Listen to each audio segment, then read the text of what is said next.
Oruçlu insanın orucu açtığı zaman, iftar ettiği zaman ettiği duanı getirir. ذَهَبَ الظَّمَا وَابْتَلَّتِ الْعُرُوقُ وَثَبَتَ الْأَجْرُ inşaallah. Yani bu hadis İbn Ömer radıyallahu anhuma'dan gelir. Deyir ki Peygamber sallallahu aleyhi ve sellem iftar ettiği zaman belə deyərdi. ذَهَبَ الظَّمَأُ yani susuzluq artıq getdi. وَابْتَلَّتِ الْعُرُوقُ damarlar islandı. Və səbətəl əcru inşallah, inşallah əcr də sabit oldu. Bu hədisi Abu Davud, Nəsai, Sunan-ı Kübra əsərində gətirmişdir və Abu Davud rahimehullah bu barədə susmuşdur. Və həmçinin isnadını Daraqutni, İbn Hacer və müasirlərdən Şeyx İbn Baz və həmçinin Şeyx Alban rahimehullah həsənləşdirmişdir və ya səhihləşdirmişdir. Və burada keçir ki, Rasulullah sallallahu aleyhi və səlləmə izə aftara, yəni Peyğəmbər sallallahu aleyhi və səlləm iftar etdiyi zaman deyərdi zəhəbəzzamə. Yəni burada ərəb dilində izə aftara, yəni izə ədatı gəlməsi bunun davamiyyətli olmasına dəlalət edir. Hər dəfə oruç açdığı zaman bu duanı deyərdi. Yəni izə aftara, yəni bu təkrarlanır. Hər dəfə oruç açdığı zaman bu dua deyilir. Zəhəbəzzama'u, yəni susuzluq getdi. Zama bu da bəllidir, susuzluq deməkdir. Və mislə hədə yəqulu saim, mutlaqan, yəni hər bir oruç tutan bunu deyir, istəyir Ramazan ayında olsun və yaxud da Ramazandan qeyri oruçlarda olsun. Və həmçinin susuzluq olmasa belə deyir. Və bəzən yəni oruç qış ayında tutulur və insan o qədər susamaya da bilər. Lakin bununla yanaşı bunu demək məşrudur. Ümumiyyətlə oruç insanın susamasına səbəbdir. Zəhəbəzzamə və btəllətil uruq və damarlar islandı və səbətəl əcru inşallah, inşallah əcr, mükafat, yəni savab hasil oldu. Burada damarlar islandı, yəni susuzluq, yəni səbəbi ilə fəqillətus səval fil cismi yəhsulu ma'aha mə yu'raf indəl atibə bil cəfəf. Necə ki, mayenin bədəndə az olması səbəbi ilə, necə ki, təbiblər deyirlər ki, quruma hasil olur və insan su içdiyi zaman və damarların islanmasına səbəb olur. Və damarlar da qanın cərəyan etdiyi yerdir və huvəl-ləzi yemtasul qiza və qidanı da soran mədədən, bağırsaqlardan qidanı soran da qandır. Və səbətəl əcru və əcr sabit oldu. Yəni artıq yorğunluq getdi və savab hasil olur və burada inşaallah sözü keçir. Allahın istəyinə bağlı olması və alimlərdən bəziləri deyir ki, burada inşaallah sözünün keçməsi təbərrük üçündür. Təbərrük, yəni bərəkətin hasil olması üçün. Necə ki, Allah Teala Fəth surəsində buyurur ki, lətədxulunnəl məscidəl haramə inşaallah. Yəni siz inşaallah, Allah istəsə, məscid-i harama mütləq şəkildə daxil olacaqsınız. Yəni onlar qəti olaraq daxil olacaqlar. Yəni yenə bununla yanaşı inşaallah Allah Teala buyurur və həmçinin qəbirləri ziyarət edərkən də və inna inşaallahu bikum lahiqun və biz də inşaallah sizə qovuşacağıq. Yəni insan qəti olaraq bilir ki, o da öləcək və o da ölənlərə qovuşacaqdır. Və burada keçən inşaallah sözü yəni qəti mənadadır. Yəni təhqiq mənasında. Və belə bir sözlər, yəni bəzi yerlərdə işlədilir. Lakin həl huvə fi hədəl mövdi kəzəlik, yəni burada da həmçinin bu mənadadırmı? Yəni elm əhlindən bəziləri bu mənaya yönəltmiş, lakin daha yaxın olan odur ki, ən yekuna zəlik bi səbəbi adəmil cəzmi thubutil əcr. Yəni burada yəni əcrin qəti şəkildə olmasını, yəni insan bilmədiyi üçündür. Çünki oruç tutduğu zaman əcrin, yəni mükafatın hasil olması şərtlərin gerçəkləşməsinə bağlıdır, maniyələrin aradan qalxmasına bağlıdır və ola bilər ki, o səbəblər olduğuna görə insana orucundan savab hasil olmasın. Ona görə və səbətəl əcru inşallah əcir sabit oldu. Və bəzən insan yəni oruç tutarkən yol verdiyi yəni o səbəblərə görə əcri itirsin. Necə ki Peyğəmbər sallallahu aleyhi və səlləm hədisdə buyurur ki, Rubbə saim leysə ləhu min siyamihi illəl-cu'u vəl-ataş. Yəni bəzi oruç tutanlar vardır ki, onlara orucundan yalnız aclıq və susuzluq qalır. Yəni insandan qəza tələb olunmasa belə, amma savab əldə etmir. Və həmçin digər hədisdə buyurur ki, Mən ləm yədə' qavləz-zur vəl-amələ bihi fəleysə lillah həcətun fi ən yədə' ta'aməhu və şərabə. Yəni kim yalan sözü və yalana əməl etməyi tərk etməzsə, Allah Teala'nın o insanın yeməyini və içməyini tərk etməsinə ehtiyacı yoxdur. Və buna görə Peyğəmbər sallallahu aleyhi və səlləm digər hədisdə də buyurur ki, As-siyamu cünnə, oruc bir qalxandır. Qalxandır. Yəni oruc, yəni oda qarşı bir sipərdir, qalxandır. Digər rəvayətdə isə gəlir ki, onu yırtmadıqca, nə ilə? Qeybətlə yırtmadıqca. Deməli, nə vaxt oruc qalxan olur? Yırtılmasa. Əgər yırtılarsa, onda qalxan olmur. Və bu həmçinin əlavə olaraq qəlbin halal olmayan bir şeyə yönəlməsin, bu əlavə olarsa, məsələn, riyadır və yaxud da eşitdirməkdir, bu kimi niyyətlər olarsa, ümumiyyətlə savabı itirmiş olur və üstəlik günah da qazanmış olur. Yəni, baxmayaraq ki, alimlər deyirlər ki, yəni oruca riya daxil olmur. Oruca riya daxil olmur. Çünki bu görsənmir. Yəni oruc görsənmir, müşahidə olunmur. Amma səhih olan odur ki, yəni təsmi' daxil ola bilər, yəni eşitdirmə. Və həmçinin gizli tərəfdən də riya da daxil ola bilər. Necə ki, məsələn, insan yəni solması, rənginin solmasını, dodaqlarının quruması, yəni zahir olarsa, yəni bu da isə səbəb ola bilir. Və elə bil ki, insanın bu halı, zahiri görkəmi, yəni onun oruç tutmasına dəlalət edir. Və yəzhəbu heythu yarahun nas yuftir. Yəni belə ki, insanların gördüyü yerdə gedib iftar edir. Yəni qəsdən onlara özünün oruclu olduğunu bildirmək üçün. Və yaxud da heç bir yəni ehtiyac olmadan belə edir. Ki insanlar bilsinlər ki, o orucludur. Və hədisdə də Peyğəmbər sallallahu aleyhi və səlləm buyurur ki, İnnəməl əməlu bin niyyət və innəməl likulli imri'in mə nəvə. Əməllər niyyətlərə görədir və hər bir kəsə də əməlindən niyyəti çatır. Yəni bəzən olur ki, insan bu yolla yəni orucunu göstərmiş olur və yaxud da eşitdirmiş olur. Və yaxud insan bunu qeyd edir ki, orucludur və onun 1-ci və 4-cü günlər oruç tutduğunu deməsi və yaxud da bir gün tutub, bir gün tərk etdiyini deməsi və bunlar hamısı eşitdirmək bölümünə aiddir. Vəl-insanu saim lə yədri. Yəni, oruç tutan insan da bilmir ki, yəni ona orucun savabı hasil olub, yoxsa olmayıb. Olub, yoxsa olmayıb. Ona görə bir növ inşaallah sözü keçir. Və səbətəl əcru inşaallah. İnşaallah Allah istəsə əcir də sabit oldu. Və buna görə İbn Ömər radiyallahu anhumə deyərdi ki, "Ləv a'lamu ennehu qubilet min səcdə ləm ubali." Əgər mən bilsəydim ki, məndən bir səcdəm qəbul olub, mən məhəl qoymazdım. Çünki Allah Teala buyurur ki, "İnnemə yetəqabbəlullahu minəl muttəqin." Allah Teala yalnız müttəqilərdən qəbul edir.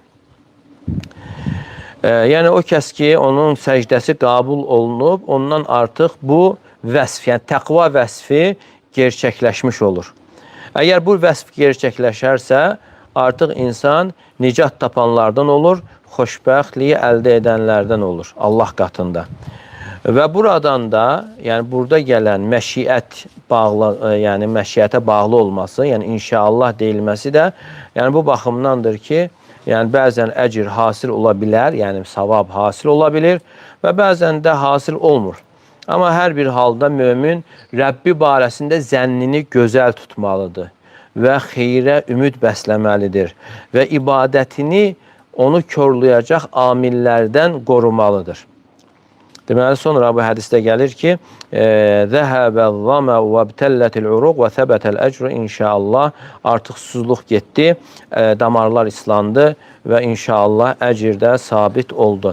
Və burada həmçinin bir növ təsəlli vardır və insanı salih əmələ sövq etməsi, insan yəni oruç tutur, yorulur. Yəni oruç bir ibadətdir. Yəni orucda məşəqqət var, çətinlik var. Yəni nəfsi ilə onun vuruşmasına ehtiyacı vardır. Əgər insan iftar edərsə, artıq o tapdığı, hiss etdiyi orucluğun yorğunluğu, susuzluq bununla aradan qalxır. Ümumiyyətlə, həyat əvvəlindən sonuna dək bir məşəqqətdir, çətinlikdir və həmçinin bu ibadətlər, itaətlər özü-özlüyündə məşəqqətdir. İnnəmə hiyə bihədil məsəbə kəs-səhab yamurru min fawqi rasik. Amma bütün bu əməllər elə bil ki, bir bulud kimi insanın başının üzərindən keçir. Fəidə afdalal insanu ləm yəbqa şey'un minət-təab və insan da iftar etdiyi zaman yorğunluqdan heç nə qalmır. Məsələn, insan gecə namazına qalxır və asbəhə ləm yədi şey'ən minət-təab və səbahladığı zaman o yorğunluqdan heç nə qalmır. Və həmçinin Ramazan ayından sonra ən əfsəl ay oruc üçün Muharram ayıdır. Allahın Muharram ayıdır. Və insan həmçinin burada da yəni oruç tutur və sonra orucun məşəqqəti insanda qalmır. Yəni aclığın, susuzluğun və həmçinin görsən insan həcc edir. Həcdə nə qədər çətinliklər, yorğunluq əldə edir. Amma bitdikdən sonra yəni o yorğunluğu insan unudur, yorğunluq qalmır. Və həmçinin digər ibadətlər, itaətlər də belədir. İnsan ibadətləri yerinə yetirərkən görsən nəfsinə qarşı vuruşur, müəyyən əziyyətlər, çətinliklər, onlar hamısı gedir. Amma qalan nədir? Qalan əcirdir, mükafatdır. Və o ki qaldı ləzzətlər, şəhvətlər. Əgər bu ləzzət və şəhvətlər haram olarsa, ləzzətlər gedir. Ləzzətlər tez bir anda gedir. Hansı növündən asılı olmasına baxmayaraq. İstəyir yemək olsun, içəcək olsun. İnsan onu çeynədikdən sonra artıq o yeməyin, içməyin hiçbir ləzzəti qalmır. O ləzzəti hiss eləmir. Kəmə lə yəcidu hədi ləzzə qablə ən yətənəvələ hədət-tam. Necə ki, o yeməyi qəbul etməzdən əvvəl də ləzzət olmadığı kimi, qəbul edəndən sonra da artıq ləzzət qalmır. Və insan görürsən, günün əvvəlində necə pak yeməklər yeyir. Amma 10 dəqiqədən sonra artıq o ləzzətdən heç nə qalmır. O ləzzət sadəcə yemək anında olur. Amma tezliklə bitən bir ləzzətdir. Fətədhəbə əzi ləzzət və həmçinin əgər o ləzzətlər haram olarsa, o ləzzətlərin hamısı gedir, amma günah qalır. Necə ki, şair deyir ki, təfnəl ləzəzətu mimmən nələ saffətəhə minəl harami və yəbqəl ismu vəl-aru. Kim o ləzzəti haramdan əldə edibsə, o ləzzət tükənir, yoxa çıxır, amma günah qalır, ar qalır. Və onun pis aqibəti qalır. Lə xeyrə fi ləzzəti min ba'dihən naru.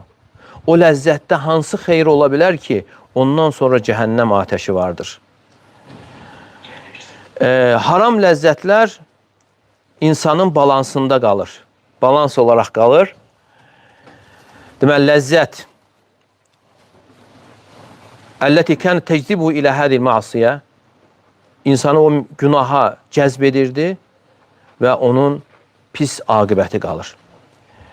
Və o insan ki, pis yerlərə baxır və baxışı ilə ləzzət alır və indi o insan o ləzzəti hiss edirmi?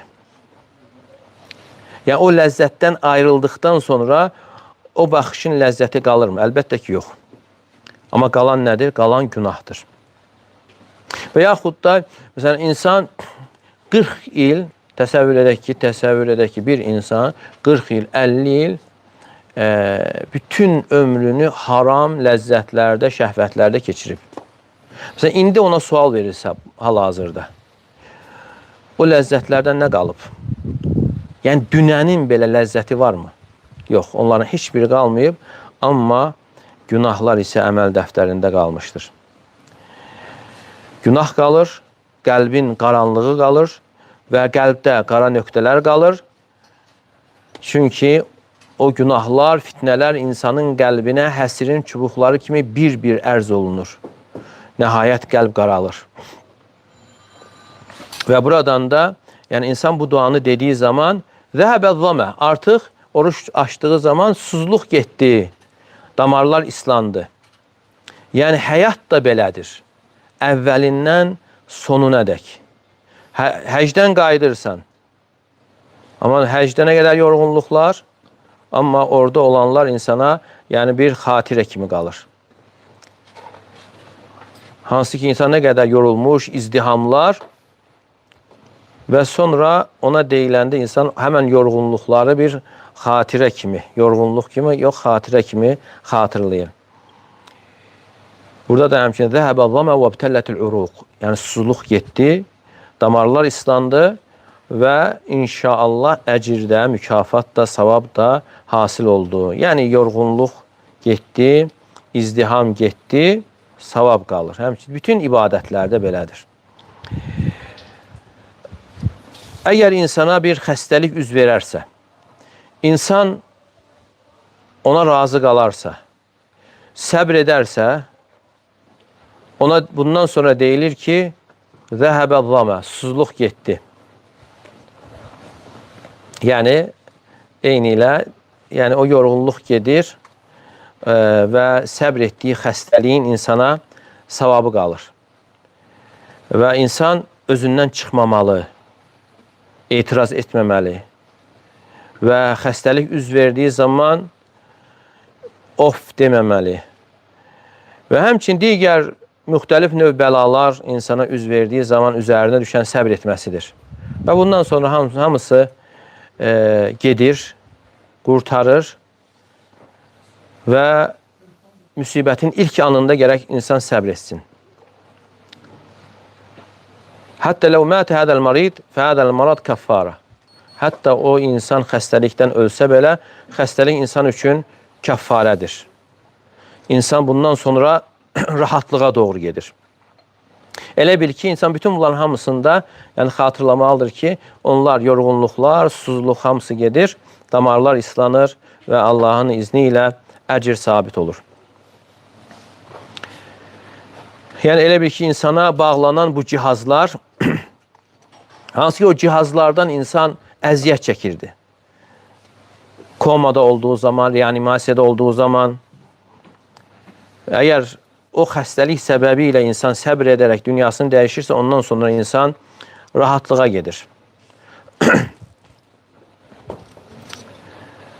Hansı ki, iğnə və o şlanklar vasitəsilə insana qida ötürülür və yaxud da dərmanlar vurulur və bütün bunlar hamısı gedir və insan Rəbbinin qonşuluğuna köçür.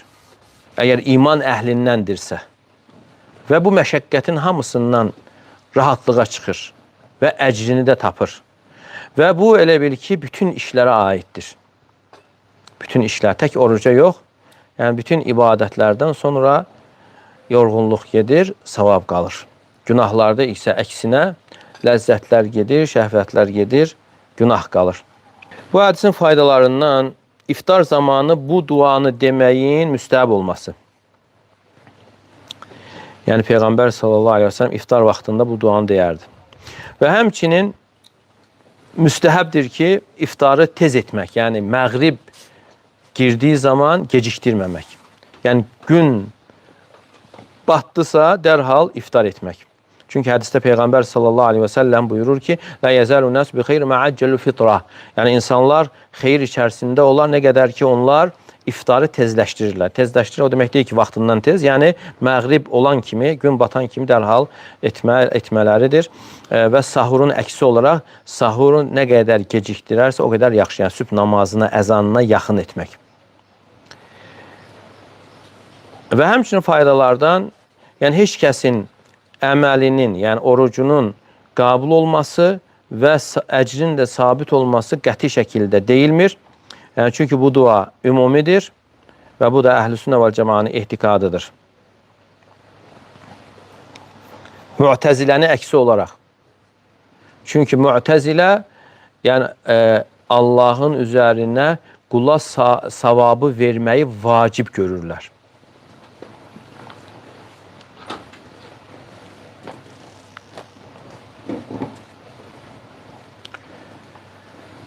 Və həmçinin faydalardan hədis vardır ki, Bismillah.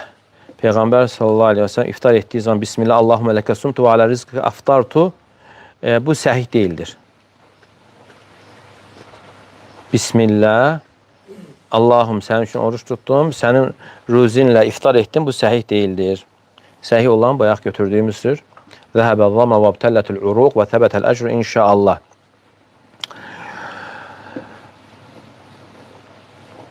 Və İbn-i Qayyim rahimehullah buyurur ki, və Peyğəmbər sallallahu aleyhi və səlləmin oruc açarkən xurma ilə və yaxud su ilə oruc açmasında incə bir məna vardır. فَإِنَّ الصَّوْمَ يُخَلِّ الْمَعِدَةَ مِنَ الْغِذَا. Çünki oruc insanın mədəsini qidadan boşaldır. فَلَا تَجِدُ الْكَبِدُ فِيهَا مَا تَجْذِبُهُ. Yəni ciyər, yəni qaraciyər oradan çəkəcək bir şey tapmır. وَتُرْسِلُهُ إِلَى الْقُوَّةِ وَالْأَعْضَاءِ. Yəni oradan çəkərək ciyər onu gücə və əzalara göndərəcək bir şey tapmır. وَالْحُلْوُ أَسْرَعُ شَيْءٍ وُصُولًا إِلَى الْكَبِدِ. Yəni şirin şey insanın ciyərinə ən sürətli çatan bir şeydir. Və ciyər üçün ən sevimli bir şeydir. وَلَا سِيَّمْ إِنْ كَانَ رُطَبًا. Və xüsusən də yaş xurma olarsa. Və onu şiddətli şəkildə qəbul edir, onunla faydalanır və güclənir və həmçinin o gücü orqanlara verir. Fəilləm yakun, əgər yaş xurma olmazsa, onda quru xurma. Çünki quru xurmada da şirinlik vardır. Əgər o da olmazsa, onda bir neçə qurtum su. O da mədənin alovunu, ateşini söndürür. Orucun hərarətini söndürür.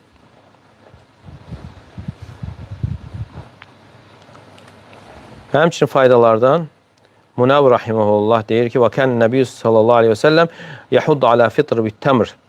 Peyğəmbər sallallahu aleyhi ve sellem orucu xurma ilə almağa həvəsləndirərdi. Əgər onu tapmazsa su ilə. Və bu da Peyğəmbər sallallahu aleyhi ve sellemin ümmətinə olan bir şəfqətidir. Onlar üçün xeyir istəməsidir. فَإِنَّ إِعْطَاءَ الطَّبِيعَ الشَّيْءَ الْحُلُّ مَعَ خُلُوِ الْمَعَدَ أَدْعَ إِلَى قَبُولِ. Çünki mədə boş olduğu halda, yəni şirin bir şeyi qəbul etmək, onu qəbul etməyə daha yaxındır və onunla faydalanmağa. Amma suya gəldikdə isə فَإِنَّهُ يُرَطِّبُ الْكَبِدِ. O da insanın ciyərini yaşlandırır. Bir növ orada quruma hasıl olduqdan sonra. Xurma və su ikisi həmçinin qəlbin islahına təsir edir. Bunu yalnız qəlb həkimləri bilir. Və Peyğəmbər sallallahu aleyhi ve sellem bir hədisində buyurmuşdur ki, Beytun la təmrafi ciyan əhluhu. O ev ki, orada xurma yoxdur, o ev əhli acdır. Və həmçinin digər hədisdə gəlir ki, Beytun la təmrafi, o ev ki, orada xurma yoxdur, yemək olmayan bir ev kimidir.